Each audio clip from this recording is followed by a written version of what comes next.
Rehab time for me, okay, I never wanted to be a speaker ever in my life. I wanted to play football. That's what I felt like I was born to do even growing up here. My whole entire life was sports. So that was my identity. So when I talk about football, you know, maybe for you it's not a sport, but maybe you have something that your identity was wrapped in. You know, you feel like that's who I am. Without it, who would I be? And so football was that for me. Kind of make a long story short, went to Baylor, NFL, made it there. But that was the height of my life, and also that's where my lowest point started from there. I got cut, I got released. I remember even trying out for the Saints at a point. And it was hard for me because I felt like I was questioning my worth. Am I good enough? I was angry at God, to be honest with you. I was like, why would you bring me this far just to leave me? My whole entire life was sports. So like, what else do I do? I mean, I never really worked a 9 to 5. That was my job, you know, my whole life. So what do I do with my life? So I kept trying to pursue football. But during this time in the NFL, I was turning to things that a lot of people turn to, you know, addiction-wise, different stuff, you know.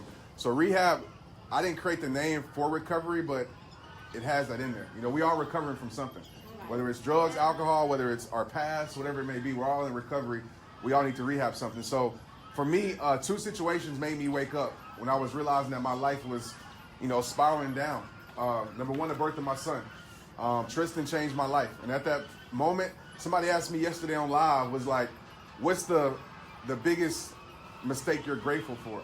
And at that moment that it happened out of wedlock, me and Maria, we're married now, but at that moment, I was looking at it not being a man. Like, man, what I'm going to do with my life? I'm not ready to have a kid. Like, you know, I'm not even with the kid's mother. What do I do? And it was a disappointment for me at the time. And God didn't make me do that. A lot of times we blame God for things we put ourselves in, right? He didn't make me do that. But once I owned the situation, and once I realized, you know what, this is my son, I'm going to own this situation.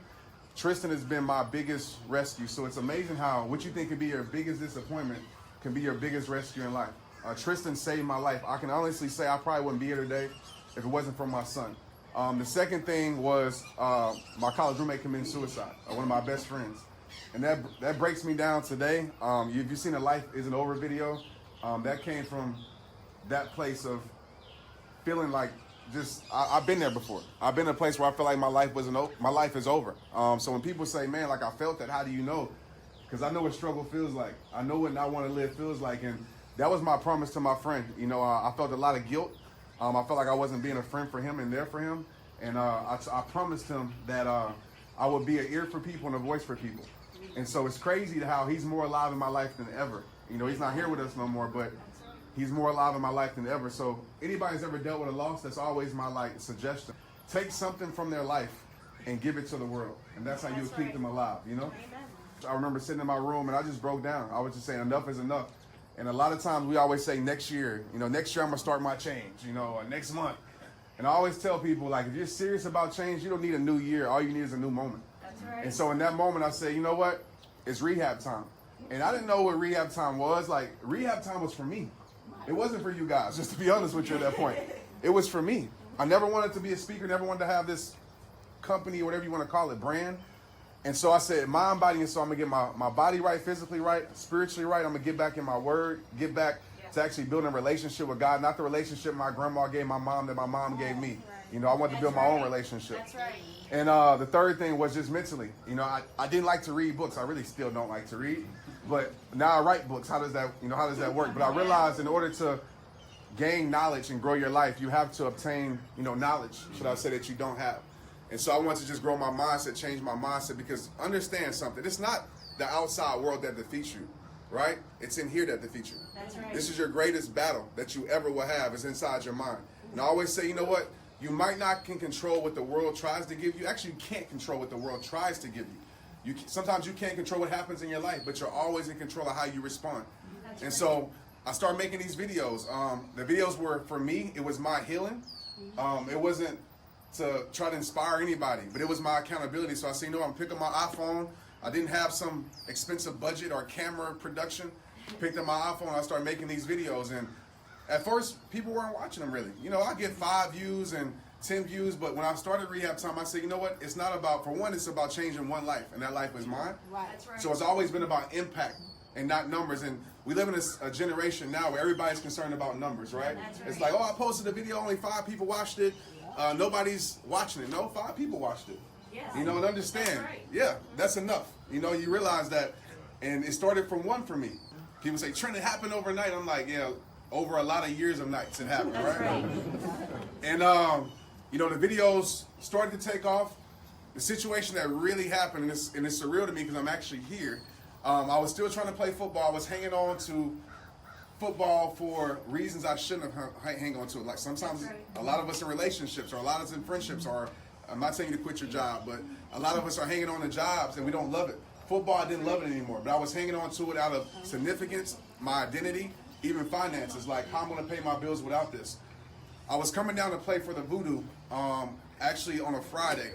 I called New Orleans Voodoo. Yep. Arena football, right? Which is terrible, right? I was like, but I didn't know what to do with my life. So, and nothing against people playing arena football. Just for me, it wasn't for me. I didn't love it. But I just, what else am I supposed to do? So I was supposed to come down here on a Friday. One of my friends, Jonathan Evans, I don't know if y'all know Dr. Tony Evans, but he's a great pastor, right? Oh, yeah. So his son is one of my good friends at Baylor, played with me with the Redskins for a little bit, and he said he invited me to a speaking engagement. And I didn't want to do it, just to be real with you. Speaking was my biggest fear, like a lot of us it is. Yes. They always say people would rather be in the casket than give a eulogy, you know? Just being real, people would rather, that's how scared people are to speak. It's the #1 fear in the world. And I said, no, I don't want to do it. And at that point, I was trying to be a rapper, you know? So I was like, I'll rap, man. I'll do that, but I ain't about to speak. He's like, nah. He's like, I see something you don't see in yourself. And at that point, I was like, well, I hope you see me getting signed back to the NFL. He's like, nah. He said, God has a bigger plan for you. And I went and did this speaking engagement. I asked my coach, can I come Saturday? He said, yes. Make a long story short, or try to make it shorter. I prepared the whole night, like for this speaking engagement, right? Like it was 5 minutes, but it seemed like 5 hours. So prepared the whole night, like wrote down everything, and I get on stage and it's in front of 3,000 kids. So if you ever want to be a speaker, go talk in front of kids. I'm just telling you right now, it's hard, it's difficult, because kids, they're gonna let you know. Kids don't hide anything. If they bored, they're gonna let you know. You know. So 3,000 kids. I get to the microphone and I go blank. I forget everything I prepared, and I'm just like, man, what am I gonna do? And the kids just looking at me like, giving me that stare. So at that moment, I say, you know what? God used me. And a lot of people ask, where do I get my speaking style from? Y'all see tonight, I mean, of course I have things that I want to talk about structured in that way, but I go from the heart. And I learned it from that point. And I realized if you come from here instead of from up here all the time, you know, you will impact people. Come from a real place. Doesn't have to be a perfect place, but from a real place. And at 5 minutes, I realized that this was my purpose. I realized the avenue God wanted to use me. And keep in mind, I didn't have a lot of followers and none of that stuff. You know, RehabTime was not big at all. And I quit football that day. I called my coach. He kind of called me stupid without saying it. He's like, what are you going to do with your life? So yeah, I called my coach, whatever. He didn't understand it. I called some friends. They didn't really understand it. I called my parents. They didn't really understand it. They supported it, but they didn't understand it. And I want you to understand this. Like, if I can share anything about a vision, get this. Everybody's not going to understand your vision. Like, straight up. Like, nobody, and it's not for them to understand. Because if God wanted everybody to see your vision, he would have gave your vision to everybody. Yes. You know, so I saw it at the moment. I didn't even know the how, though. And a lot of us, we're paralyzed in the moment, and we don't want to move forward because we don't know the how. So we spend our whole life waiting on the how. We spend our whole life planning. But I knew my why. I knew I didn't want to stay there anymore with my life. I knew I wanted to take a first step. And so that first step was letting go of football. And it was scary. It was scary. But when I let go of football, kid you not, so it took me letting go of what I was afraid to let go of in order for me to walk into the avenue of my purpose. And when I say the avenue of my purpose, because I feel like purpose is you. You are purpose. Yes. I don't feel like purpose is something that you search for in the world. I feel like God created you. So you are purpose. What you're searching for is the avenue for your life to be used the most. And so this was the avenue that God used me. And it changed my life forever. And that's how RehabTime started. Like, just from there. And just consistently over the years, you guys have been sharing the messages. And it's grew to what it is today. And I can't even believe it, honestly. Like, it surprised me today. And When people come up to me and say a video helped change my life or you changed my life, and I'll stop them because I want you guys to understand, like, I didn't change your life. You know, God used me and it was your strength. Like, you had to make the change. You know, only thing I can do is influence you. Be like, here, I think you might want to listen to this or do this and just give suggestions. But I'm proud of you guys for taking the change. I know it's hard. It's not easy. You know, that's one of the things I get. Trent, easier said than done, right? It's like the number one excuse I get from people. And it's true. But when you're serious about change, you don't say easier said than done. You say no matter how hard it may be, how impossible it may seem, I have to get it done. That's when you know you're really sick and tired of being sick and tired. If you're on fire, I guarantee you wouldn't just stand in that fire, you would move. So when it really hurts and it's really painful, I promise you, you will move and you will figure a way out. But that's how Rehab Time started, and so I'm here today. What's one of the things that your adversity that you overcame that ended up being one of the bigger blessings for you? Oh man, so many. I would say, my biggest one was losing football for me. I think that was the greatest adversity because I didn't know anything outside of that, and I can honestly say that if I was still playing sports, yeah, I might have fans, but I wouldn't be impacting lives. You know what I'm saying? And I'm not in this to have fans. I just want people, we all in this together. And so that was my biggest adversity, in realizing that the chapter that I thought was going to be the rest of my life was just a chapter, right? And a lot of times we get stuck on a chapter and we say, you know what? This is my whole story. And we let the situation define our life instead of refine our lives. And so that situation, it was defining my life. Like, you're nothing without it. And then I just got into my mindset and said, you know what? You can sink or you're going to swim. You got a son that's going to follow your footsteps. So it's time to do something with your life. And so that situation refined my life and made me better, made me a better man, a better friend, better speaker, whatever it may be. So definitely that was the biggest adversity, but it was the greatest blessing in my life. Losing what I thought if I lost, my life would be over. And really my life was just beginning. How do you let go from a person you love, but you have to let go, right, in order to better your life? You know, my thing is this, not focusing on trying to get over the person. And I think that's the first step in moving on, is that we make it about the person. And as long as you're focused on the person, you're going to feel that pain. What you focus on is what you will feel. So I tell people, you know, I use the word selfish, trying to in a positive way, but be selfish. You know, focus on you. Take your life to the next level. What's the next level of your life look like? I challenge you physically, spiritually, and mentally to take your life to a level it's never been before, because you'll start to realize something.